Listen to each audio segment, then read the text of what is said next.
रीनीट 2026 के बच्चे जो भी मुझे सुन रहे हैं या अभिभावकगण जो मुझे सुन रहे हैं या उनके जानने वाले मुझे सुन रहे हैं, तो ध्यान से मेरी बात सुनिएगा।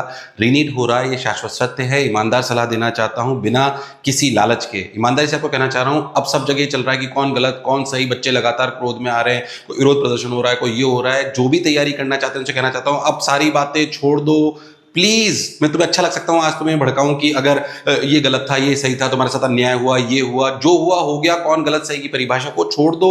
मैं बार बार इस बात को कह रहा हूं। मैं फिर आपको कह रहा हूं, मैं अगर आपको कहता कि देखो तुम्हारे लिए इन्होंने गलत करा, इन्होंने सही करा, तो मैं सही गलत की डेफिनेशन देता, तो शायद भी तुम्हें ज्यादा अच्छा लगता है, ज्यादा लोग मुझे देखते। पर ईमानदार सलाह आज की तारीख में ये है कि अब पढ़ने पर जुट जाओ। 110% पढ़ना भी कैसा है, मेरी बात बहुत ध्यान से सुनना। जहां तक मुझे लग रहा है 5 से 6 दिन में इन्होंने बोला है कि बताएंगे कि डेट कब आएगी, पर मुझे लग रहा है कि 31 दिन के अंदर अंदर आपका पेपर होना चाहिए। यानी कि कम से भी कम आपके पास 25 दिन के आसपास हैं।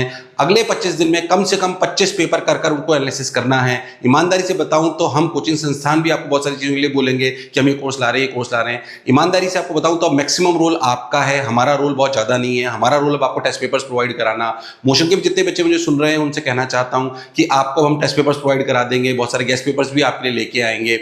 पर मैक्सिमम रोल अब तुम्हारा है, हमारे जैसे शिक्षाविदों का और कोचिंग संस्थान का रोल नहीं है। तुम्हारी मेहनत है जो आपको आगे ले जाएगी। एक और बात थोड़ी कड़वी है पर सुनने में अजीब सी लगेगी, पर सुनना मेरी बात ध्यान से। अगर तुम्हारे नंबर पूरी तैयारी के बाद, पूरी ढंग से तुमने तैयारी करी थी और इस पहले एग्जामिनेशन में ईमानदारी से तुम्हारे 300 से कम रह गए थे नंबर, तो खुद से पूछो क्या मुझे वापस करना है या मुझे इसी साल कॉलेजेस ढूंढने हैं। क्योंकि एक महीने में 300 को 550 600 करना शायद उतना संभव नहीं होगा। मैं जनरल कैटेगरी की बात कर रहा हूं। मैं शायद थोड़ा सा कड़वा बोल रहा हूँ, बट बड़े भाई के नाते तुम्हें सही सलाह देना मेरा बहुत धर्म है। फिर मैं कह रहा हूं, अब न्यूज में क्या चल रहा है लगातार चलता रहेगा। अभिभावकों को भी कहना चाहता हूं कि अब आपको अपने बच्चे को संयम बनाए रखना है। आपको भी अननेसेसरी न्यूज देखनी नहीं है, उसको पढ़ाई के प्रति प्रेरित करना है। उसके क्रोध में, डिप्रेशन में या उसको कोई ऐसी विचारधारा जो कि सही नहीं हो, उसमें उसका समय खराब होना नहीं चाहिए। यह आपका और हमारा दायित्व है। हो सकता है मेरी सलाह थोड़ी कड़वी लगे, पर यही मुझे लगता है कि मेरे को सलाह मिलनी चाहिए थी या मैं अपने बच्चों को देता अगर मेरे बच्चे भी इस परिस्थिति में होते।